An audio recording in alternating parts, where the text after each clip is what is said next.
Mga kapatid, blast from the past tayo ngayong gabi sa pagdiriwang natin ng World Retro Day.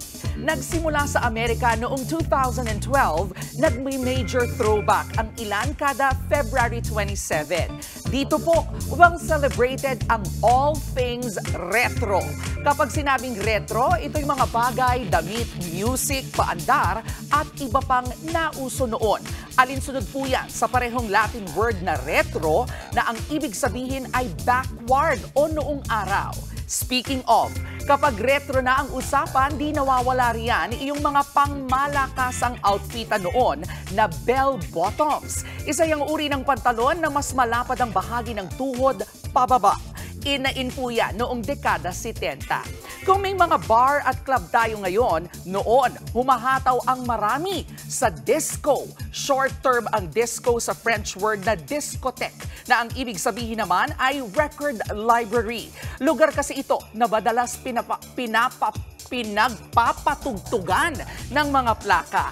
Kalaunan, naging music genre na rin ang disco na kilala sa nakakaindak nitong tunog. At bago pa man tayo mahumaling sa mga online game ngayon, patok na patok pa noon ang mga arcade. Nagsimulang mauso yan noong 1971 nang ipakilala ang sinasabing kauna-unahang arcade video game na Computer Space.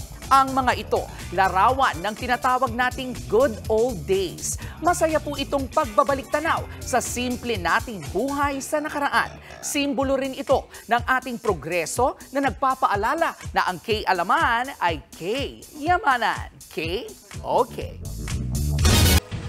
Mga kapatid, ito po ang inyong K-alaman Queen, Kalad Karen.